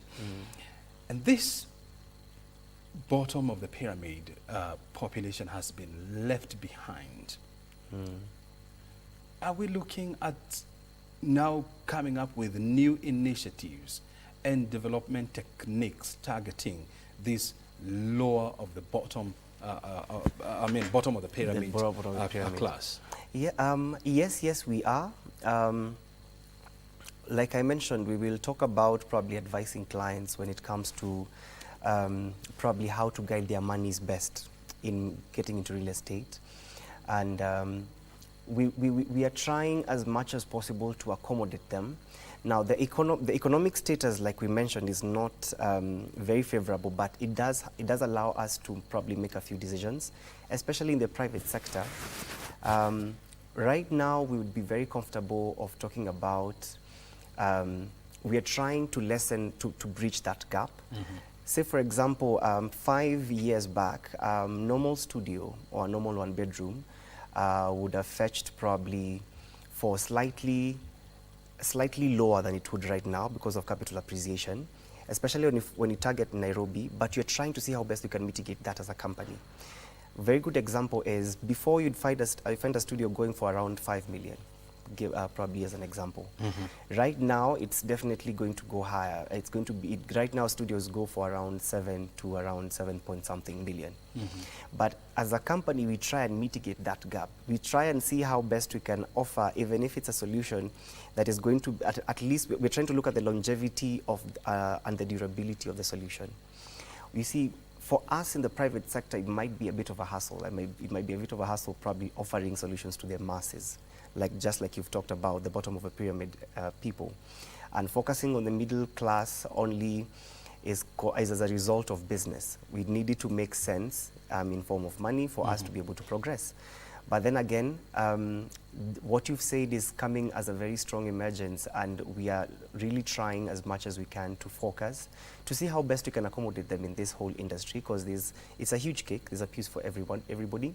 And whether they want to come into the real estate market as investors or probably as residentials, the best and the most finest way for them to come in is what you're going to choose for them. Right now, everything is in the works. Of course, discussions are underway. This is a very hot topic right now, especially if I was to go back in the office, we'd find them talking about this, and every other time trying to find solutions of the same. But we are trying. The beauty of this whole story is we've already started that conversation, and it's already in the air. So we want to see how best we can work, even if it means working with government, because then again, they're the ones who've now spearheaded this whole affordable housing topic, and they've spearheaded it very well. So the talks are in there. We're trying. The much that I can say right now is we're really trying.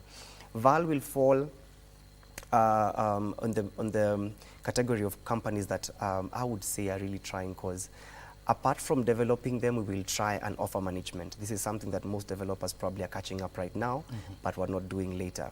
This is to aid in the same consumer. It's trying to aid them in the fact that you do not need to think about any other thing apart from yourself. I need you to think about your unit as an investor or you as a residential partner there.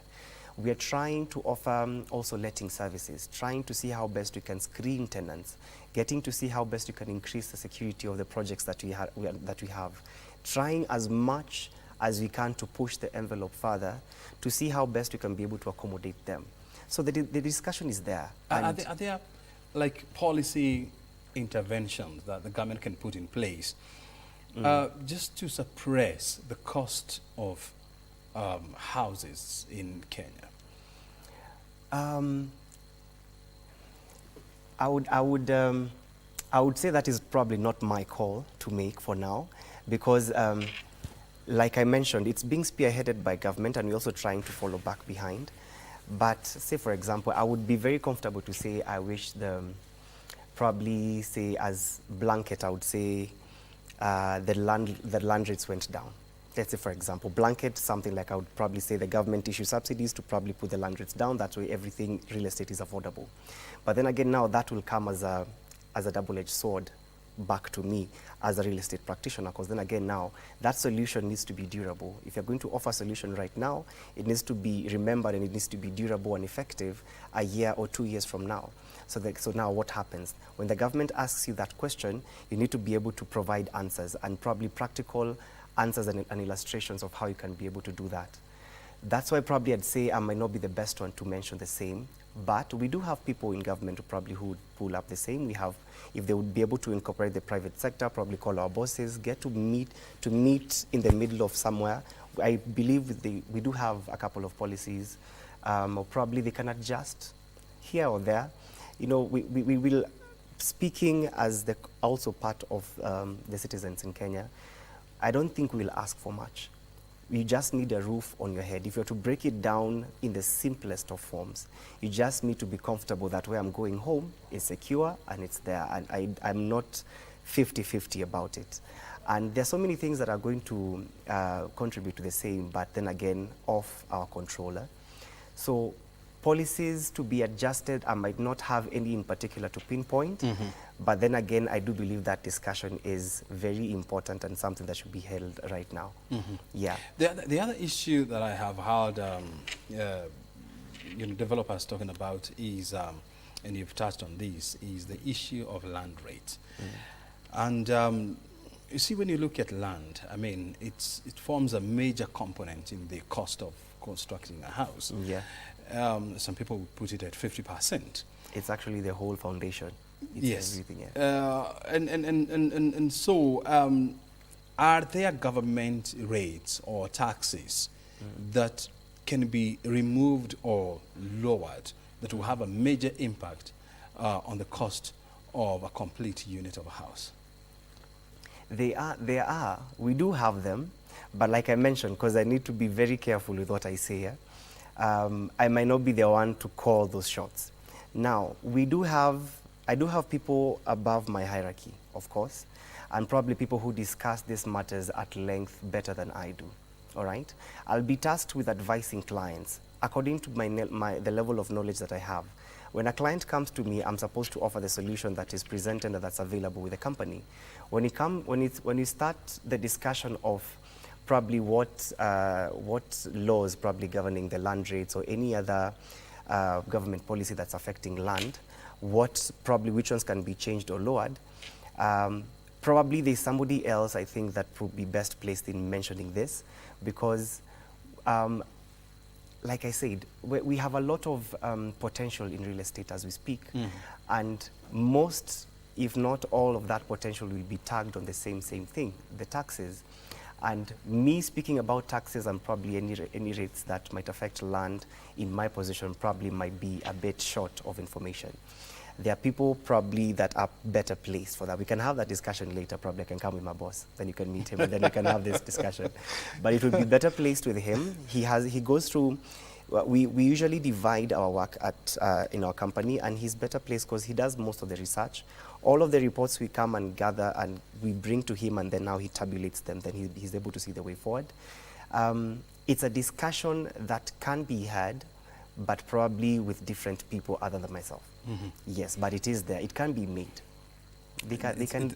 You know, that conversation should happen if it is not happening at all. If it's not happening at all. Look, I mean, there were fears when the government started getting aggressive into the real estate industry by developing affordable housing, and there were fears that, from some quarters that because of its financial war chest, the government was going to elbow out private developers. Have you seen any signs of this happening? Signs of it happening, no. Talks, yes. And it's one of those things that it will put us in a very, I don't know if I'm allowed to say this, but a weird position. Because then again, we are Kenyans. I might work for Val, but we're Kenyans at the end of the day. If there's a solution that is being offered to Kenyans, I'd also be very agreeable to the same. But then again, when it implicates differently to now the company, which adversely affects me, then now that the tone of the discussion will change. And I think that is the same thing that's happening to most of the guys in government, probably most of the guys in the private sector of real estate. The discussion is there, but now getting to an agreement that is going to favor both parties is where the real question is. If I'm going to provide a solution that is going to put probably one player at a compromising situation, then most definitely they're going to backlash. When they brought it up, I would say in the best tone that they felt best. All right, it did rub a couple of shoulders wrongly, but then again, at the end of the day, it's a discussion, and I think that's why the government is there. It's there to guide what we speak.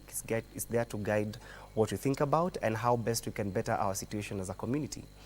So, I haven't seen it happening yet, and I doubt I'm going to see it in the near future, but it is something that is present. It is more of an elephant in the room. When we start talking about affordable housing and then you come now to the private sector, the conversation is there, but probably they're still yet to, let's say, come to an agreement, an amicable agreement that they can now come and give us as a whole. So it is there, but I haven't seen it yet. But should the business of ensuring Kenyans have access to affordable homes be left to the private sector alone? Do you see the role of the government? The role of the government is immense there. Like I mentioned, they have the power to offer any incentives that can govern us and also can guide us to offer even better solutions to real estate, all right? The problem, or probably what needs to mitigate it, because it's not a problem, it's just a challenge, it's a drawback, and we have to walk through these things through life, is how best this is going to be channeled to also benefit the government. Because remember, the government is also Monanchi. We are the ones who chose them in government. They are us, they are our representations. If we work, or probably if we make any policy that puts them at a compromising situation, they will talk back. And when they talk back, we are bound to listen. And now talking about the private sector, and when we come together with a united voice, I guess that's where the solution lies. So yeah, it's one of those, to be honest. For the government as well as for the private sector. Yeah. I mean, you're watching Biz Check live from Broadcasting House. I mean, we're almost coming to the end of the second hour, and our conversation has been around the trends in the real estate industry. We want to take you to the Kenyatta International Convention Center, where the government spokesperson, Dr. Isaac Mwaura, is having his weekly briefing. Let's listen in, and then we'll be back with more. So I will answer you in English as well, but I like it when you ask me Swahili, but that's my preference of you. And thank you. You've not been coming to the presses now. I see you come back. I really want to say that GPC is a soil conditioner. It's not a fertilizer. And it is NCPB being contracted to do that on behalf of 51 Capital Kenya Limited. So please, it's not really a government subsidy program. Please understand that. If somebody gives you an advertisement as a newspaper or a radio or a TV, it is not really your content. They bought space for them to market that which is theirs. And that is why you keep on saying this is different from the editorial policy. So I'm here as a government spokesman to tell you that GPC is not our product. It's only that NCPB has a mandate to raise its own appropriation in aid. We call that in government. That is its own revenue. And it's not just GPC. There are many other products for different companies because of their reach across the country. So that is where the challenge is. And again, it's not a fertilizer. On the issue of bandits, a lot has been done, honestly. A lot has been done in the North Rift region. And one of the big things that we will do with you, I am giving my undertaking, we will go with you to the North Rift. We will have a tour of that place soon, so that you see for yourselves what exactly is happening. There's a lot of investment. The president received an update. He's a very hardworking president. He received this, during Easter on a Sunday. He was briefed on the same. But it is important at some point, just like we have gone with you to places like Wajir, to Konza, my office will organize for that, and we'll give you information in due course. It's been a perennial problem, and I believe that we are getting the solutions to it. So Vincent Afande, no, Afande is policeman, the government is policing that area very keenly, and we'll ensure that we don't fail in our mandate. Turikan, it is preposterous to imagine that the government can go to court to stop a process in which it is part and parcel of. And I am of the strong view that the courts cannot injunct proceedings of Parliament. I think it is in good order, it's in good taste, and it goes to the principle of separation of powers, so that then the courts adjudge a process after its completion rather than stopping a constitutional arm of government from performing its role. So first and foremost, such court orders, in my humble submission, are not sound in law and in proper jurisprudence. I don't think so. But what you're asking from me is a political question, and it is a matter of conjecture. The position of government is we are fully behind the NADCO report. It's a bipartisan approach to resolving whatever issues that there are. And the IEBC, therefore, cannot be constituted on the basis that the NADCO report has been stopped. I don't think so. And further, remember there is also another court order from the same courts that are instructing that we go ahead and fill in the positions. Remember, the Kriegler report said we should have commissioners way before elections. We don't want to be caught up, because every other time we are reconstituting the IEBC, and it's not fair to Kenyans. For there to be credibility, institutional memory, and stability, we need to have commissioners who serve their full terms, just like Commissioner Moya Bolu, of course, Wafula Chebukati, and others, so that they can be able to also learn on how is it that is required to conduct elections. So I think that is just propaganda. It's coming from our political competitors, but as government, we want to give assurance that we are very strong and steadfast in ensuring that we'll follow through the NADCO recommendations. The Kenya Kwanza government does not fear any political competition, my brother. If we won the elections when it was against us, what about now? The opposition is trying to reorganize itself, clearly, as we are strong, unflinching, resolved, resolute, and we have the better plan. So anyone who tends to imagine that we can fear competition, we are ready to face them head on. And as you can clearly see, even the main political party, UDA, has already called for elections, so that then we can have that party being properly anchored. The main opposition party, ODM, has also called for elections, so that by the time we go to the primaries, political parties are done, and they have been able to recover from the shocks or the aftermath of elections, because elections are always divisive. So you cannot fear competition when you're in the business of politics. Yeah. It's not a matter of life and death, but I can assure you, with the kind of plans that we have as government, we are sure to deliver, and we are sure that Kenyans will have confidence in giving President Ruto and our administration a resounding victory for a second term. That one I can assure you. So NADCO or no NADCO, sisi tunasonga mbele.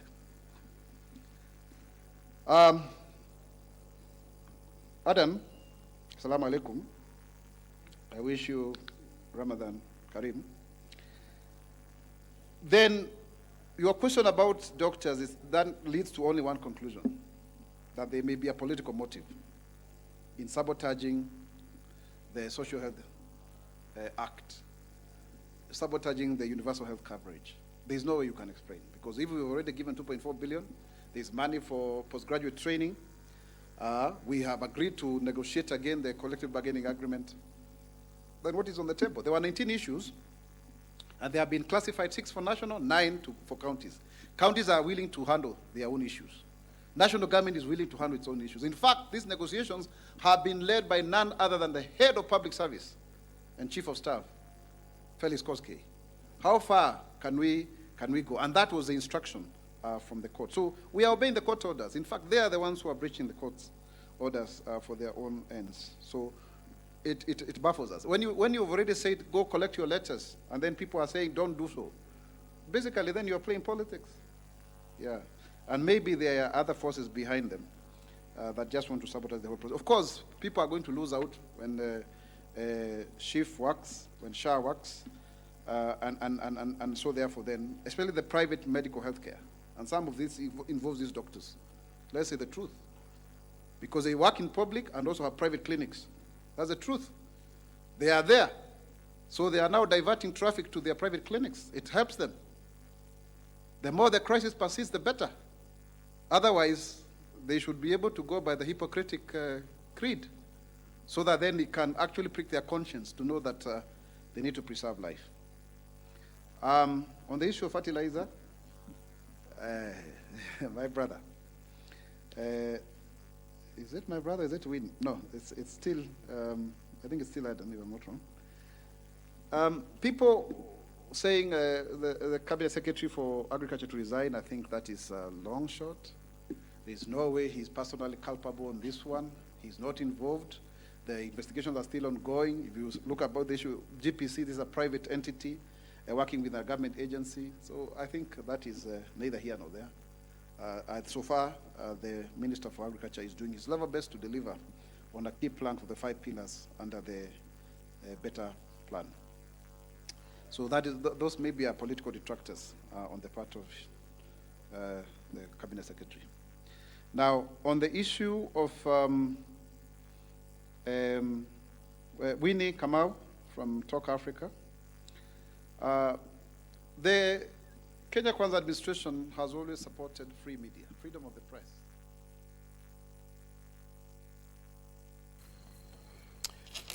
Well, Dr. Isaac Mwaura, the government spokesperson, giving his weekly brief at the Kenyatta International Convention Center, giving an update on what the government is doing to better the lives of Kenyans. Well, we are almost coming to the tail end of Biz Check this morning, because I can see it's 12 o'clock.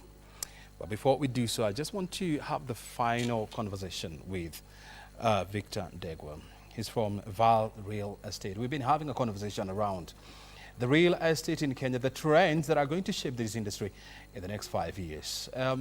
Before I let you go, Ndegwa, this sector is valued at 680 billion Kenya shillings currently, and there are projections that it's likely to cross the 1 trillion mark by the year 2027. Do you see this happening? Yes, I do see this happening. Like I mentioned, it's a huge cake for everyone to be part of, but definitely it's coming to that. Right now, real estate in Kenya, probably from my opinion, would be the best investment sector to join. First of all, especially with a company like ours, we will offer management. We are going to get you the high rises that you need, even for investment or also for residents. And definitely with the capital appreciation that is going on right now, there's a lot to be made and a lot of livelihoods to change. So definitely that is bound to happen.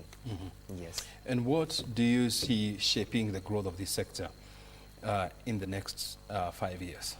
I like how the president introduced this policy where he made us, or probably made Africans visa-free to come to Kenya. It's bringing a lot of investors to play, and of course with a lot of investors, or probably different investors, comes with different perspectives, different ways to handle things, different ways to probably look at things in the first place. So we are having a lot of people coming into the market to better it now. Before probably, or any other time, Kenyans would have been afraid of joining real estate before because they think that the players probably are corrupt, or probably the players they don't keep their word, or such things. These are things that are changing right now. We have track records to observe, we have due diligence to do, we have a lot of information to gather around real estate for it to become successful, and of course for any other sector.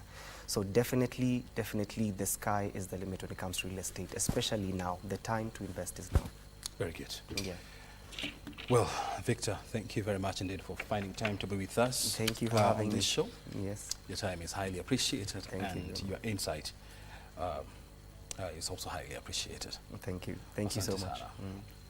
I mean, you have been watching this check, 2 hours of solid conversation around medical tourism as well as real estate industry, plus more. This is what we do on Thursday.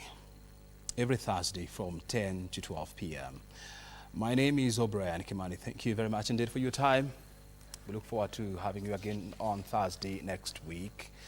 Kurunzi Mashinani is coming up next. And thereafter, we shall be having our 1 p.m. bulletin. Have a good one.